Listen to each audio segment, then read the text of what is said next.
Hi, it's Gabrielle, and in this video, we're going to dive into relationship advice for women about emotionally unavailable men. Who are these men? Are they really as bad as they're made out to be? What are the signs of an emotionally unavailable man? And what should you do about it? For over 12 years, I've been a licensed professional counselor and relationship expert in private practice in Boulder, Colorado. And my practice is grounded in the science of what makes relationships work.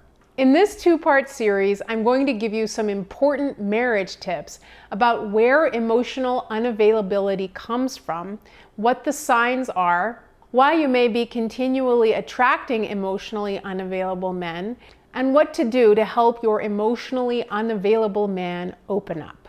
If you like the relationship tips and marriage advice you're learning here, please make sure to subscribe to my YouTube channel right now. Just click on the subscribe button right here. And if you like this video, please give it a like and share it. And you can go to thepowercoupleformula.com for lots more information about how to build an amazing relationship, and powercoupleseducation.com to stay connected. Do you feel like you're constantly banging your head against the wall, trying to get your man to pay attention to you, show his emotions, or acknowledge that you even exist?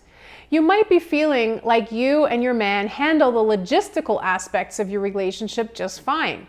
You're nice to each other, you seem to handle things fine when it comes to making money, parenting your kids, and maintaining a home. But deep down, you may be feeling lonely and neglected, like you and your partner just don't connect on anything deeper than the surface level of life. You may be feeling like you're single, even though you share a house and a bed with this person. Maybe you've been in relationships with men who are emotionally unavailable and want to make sure that you avoid attracting that sort of man in the future. But regardless of what it is, it's important that you understand something about emotional unavailability and where it comes from in the first place. Marital outcome research tells us that in order for relationships to be satisfying and enduring, they must be based on a sense of what is termed felt security. To create this felt sense of security, both partners need to feel that their partner is emotionally available to them. This means that each partner is sensitive and responsive to the needs of the other. It means that you're there when either one of you is feeling insecure, lonely, in pain, or demoralized. In a secure relationship, both partners accept that the other partner is dependent on them. You rely on each other for support, warmth, and affection. Partners in this type of relationship take an active position with each other by checking in with each other, tracking what's going on with each other's moods, how the other person is feeling, what they're thinking about. They don't wait for their partner to come to them and tell them when they're in pain or they have some kind of a problem. Partners in a secure relationship provide comfort to each other when things aren't going the other person's way, and respond to the other person with sensitivity when they're in distress. What else does it mean to be emotionally available to your partner? Well, it means that you are available to each other 24/7 when one of you is in need. Now, maybe you're thinking, 24/7? You mean my partner can just bug me at any time of day or night? Whoa, wait a minute, that sounds like way too much. What about when I'm at work or I'm asleep? Well, think about that for a second. We're not talking about you guys interrupting each other all day long for any reason at all. We're talking about when one of you really needs something. You both need to feel that you can go to each other anytime. The gist of it is that if you get into trouble, you need to know that your partner can be there for you, and that the same goes for them. When you know that your partner is there for you whenever you need them, it allows you to weather the storms of life. You know you can go to them for reassurance, warmth, and support anytime. Knowing that you can reach out to your partner whenever you really need them has the paradoxical effect of making people feel calmer, more resourced, and more able to function on their own. So in short, knowing that you and your partner can rely on each other whenever you need to makes both of you feel much more independent and able to cope with the stresses of life. Now, what's the difference between how people behave in that kind of relationship versus a relationship where one person is behaving in an emotionally unavailable way?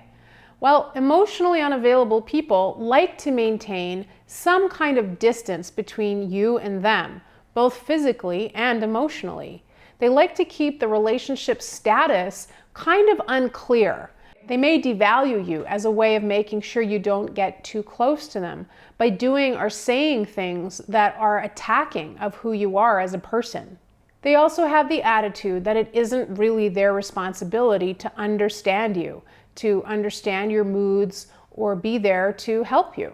They don't seem to pick up on your signals of distress or your bids for contact and attention, and they don't tend to make very many of those themselves. If you understand how emotional unavailability gets started, it might help you deal with it better when you encounter it. Remember in the earlier videos where we talked about insecure family systems? Those are families that behave in inherently unfair ways, where parents don't consider the needs of the children and put their own needs ahead of their kids. There are some important features about insecure families that help explain why emotional unavailability is a good strategy when you grow up in a family like that. When parents are themselves emotionally unavailable to their children, children will often develop a kind of way of self-protection, which is their own emotional unavailability. So let's see more about how this develops in insecure families. Parents in insecure families prioritize other things over the importance of their relationships with their children. This gives children the experience that somebody isn't really there for them when they need it. In insecure families, parents can often be manipulative in the sense that they know how to get what they want without taking care of the needs of anybody but themselves. In certain kinds of insecure families, parents might have felt overwhelmed themselves and unable to really attend to the needs of their children.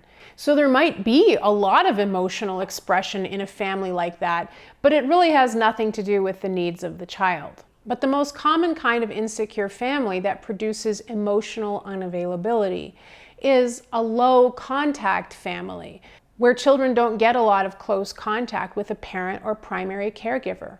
They may have been neglected or left alone a lot, just spent a lot of time by themselves, and been expected to take care of themselves much earlier than would be developmentally appropriate.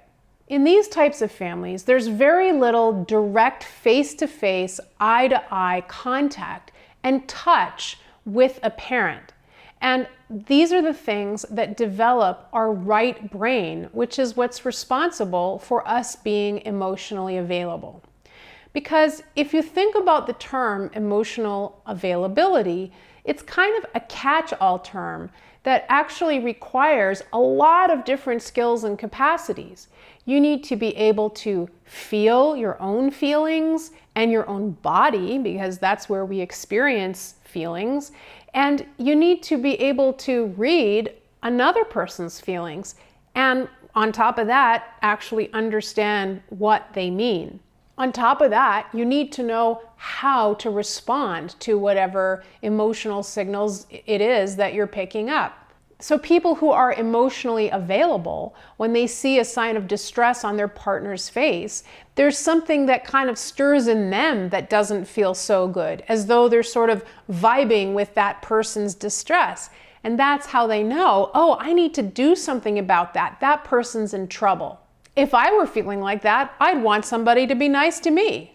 So what I just described was things like empathy, concern, and compassion. And in order to develop those qualities, someone early in our development needs to have treated us with empathy, concern, and compassion. If we've never had an experience of someone treating us that way, it's not going to be easy for us to develop it ourselves.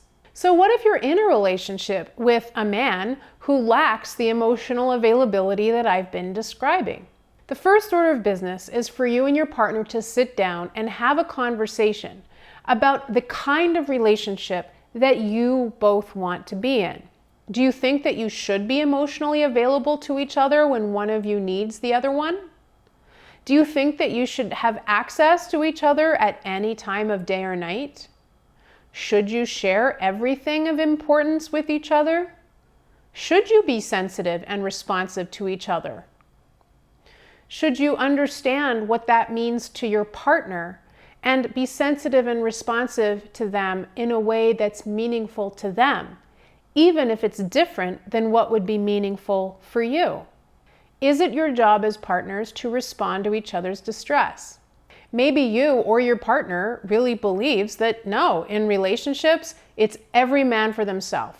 Now, if one of you feels that way and the other one feels more aligned with the kind of relationship that I've been describing here that promotes emotional availability, the two of you have a big problem.